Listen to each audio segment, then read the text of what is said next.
Today, we're going to be taking a focus on shape and 3D form.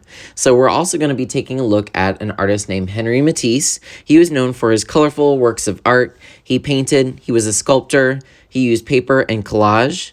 Take a look at this one. You can see all sorts of different organic geometric shapes and colors and patterns even. He was known for some of his artwork that involved his fish. He, for some reason, liked to paint and create goldfish in his artwork. We're going to be using that idea today and using our 3D shapes to make a mixed media piece. Let's practice some of our 3D shapes. What shape is this? I hope you said a cube. What about this shape? What do you think it is? Hope you said spear. And what about this can? What 3D shape would this be? A cylinder. And you can call any 3D shape a form. Say form. A form just means a 3D shape. Hi guys, so today we're going to go ahead and get started on our fishbowl. So you have this piece of paper. You also walked in with a jumbo Sharpie, which we're going to use to draw our fishbowl. And then we're going to paint this and then cut it out. Next time it's going to be very glossy. I'm going to laminate these. And that way it'll look like an actual fishbowl. And then we'll attach it to another piece of paper. So this is going to be part of our construction unit. We're mixing different styles of art together, kind of like mixed media. And it's going to create something really beautiful. What I want you to do first is I want you to take the Sharpie and go ahead and write your name in the bottom left-hand corner. I'm going to write Mr. Boatfield. You might want to write small because you want more room for your fishbowl, right? Okay, so now what I want you to do is I want you to think of a really long, like cucumber, or maybe it's like a Frisbee. Now, a Frisbee, when you're looking down at it, might be a circle, but when you look at it from the side, it's more of an oval. So I want you to draw the top of your fishbowl. Watch me first. I'm gonna go out, I'm slowly going down, and then I'm gonna come back around, go up, and go back to where I started. Not perfect, but go ahead and give it a try. I want you to do a really long oval. You need to do this at the top of your page, top of your page. Okay, now that we have that, let's go ahead and design our bowl shape. So before you design it, watch me first. Do you want straight lines going down, like the way the Matisse did it, kind of like a cylinder? Or do you want curvy lines that go out, like a fishbowl you might see at the store? Here, I'll give you an idea. Maybe you want to go in, then out, flat at the bottom. You gotta have room for all those fish. Go back up. All right, go ahead and give it a try. Give me a thumbs up once you have it. All right, so now is your chance to add your fish. We're gonna pass out your watercolors in a moment, and I'll put water on your table when we're ready. But first, let's go ahead and create our scene. I'm going to draw a fish, and then I'm gonna give you guys a few minutes to go ahead and decorate yours. Have one fish, you can have more than one fish. You could have plants. Is there gonna be rocks and bubbles? Who knows? So when I draw a fish, I start with the body. Typically, you'll find fishes have kind of an oval for a body, but maybe yours don't. Then I wanna do the fins. And those are curvy, wavy lines, or not. I'm gonna do some melted looking triangles on the top and bottom, just to give it like the look of fins. And then of course, your fish needs an eye to see with, and you can use any color you want for this, guys. I'm gonna put some gills. I'll put some scales.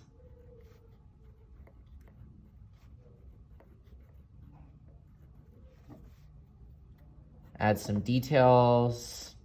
You can give it some fish lips. What about the rocks? Is there gonna be sand at the bottom of your fish bowl? You don't have to color anything in because we are gonna use paint. We'll be switching gears and painting this. You wanna get started right away so that we have enough time and that this is finished so it can be laminated.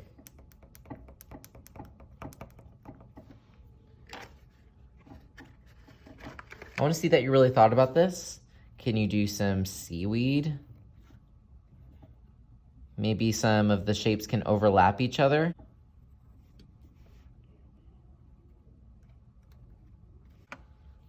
Do you want to put a shell in your aquarium? What about bubbles? We're gonna spend about 6 minutes decorating our fish bowls. While you guys are working, I'm gonna be putting out your painting supplies, including water on the table. Please don't touch it because it could spill. If you finish early and you don't know exactly what to do, you can take a rubbing plate and add some details to your water if you finish early. That way when I paint, this will look really, really cool.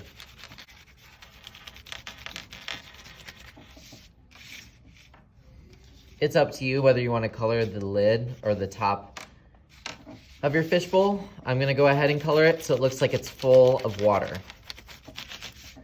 But let's get started. Let's go ahead and color with crayon only. It's important that you use crayon because when we paint this and you use marker, all of your amazing work is gonna wash away with the water and it's gonna be so sad. So please use crayon because your marker will not work. All right, it is time for us to start painting.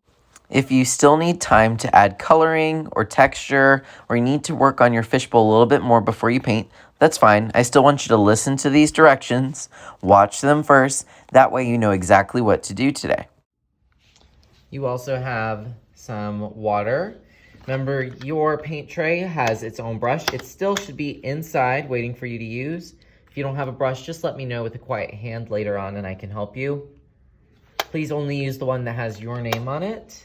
But you are gonna share the water, just please keep your hands off it. Remember, you always dip into the water, let it drip, and then you head into the colors.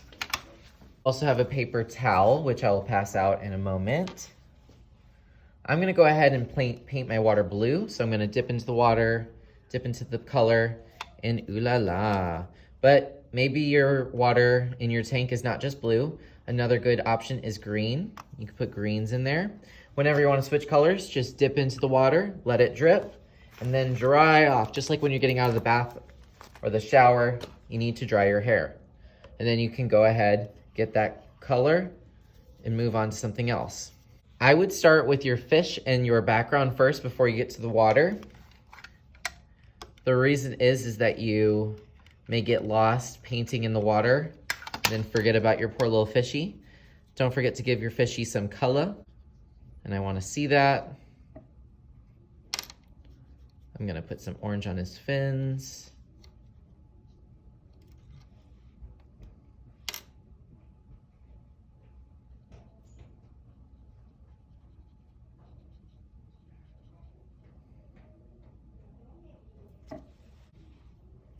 I'm going to go ahead and go into the brown. The brown is the one right next to the purple. I know it looks like black, but I promise it's a brown. All right, I'm going to go ahead and paint this all up, and then I'll be right back. We don't always get to paint, so take your time and enjoy this. Work quietly. Don't forget to paint the whole thing. I want to see all of those beautiful colors that I know that you can create. All right, so I think I'm done. Remember, your water doesn't have to be blue. Maybe it has other colors in it. I use cool colors for the water. You can use whatever colors you want for your fish. It doesn't have to be a goldfish like mine. Maybe a shark lives in the bowl. Who knows? But we're going to take about 20 minutes to paint this. But when you're done, just raise your hand. Come let me know. I'm going to double check and make sure that you colored the whole thing. You don't have to do the outsides. That's fine. But I do want you to color the insides. And then I'm going to have you put this on the drying rack. But first, before I go there, let me get some paper towels. Let me clean up any messes that I might have made. I'm going to close my palette with my paintbrush inside. I'm going to leave my water on the table. And then put it on the drying rack. Now, do we put it on the top or do we put it on the bottom? Yes, we put it on the bottom and then people stack theirs and then follow the green. Paper towel can be thrown away. Your paint palette goes on the back counter. Just leave it by the sink and I will take care of it. Both you and your partner are done. Just follow the green arrows with the water cup. Hold it with both hands. Only one partner needs to put this away. And then just place it in the sink so that I can take care of it later. If you finish all of this early, I have some free draw. Just make sure that your table is clean and dry before you start using this. Work hard. We need to finish today so that I can laminate this and make it look like glass next time I see you. Have a wonderful day.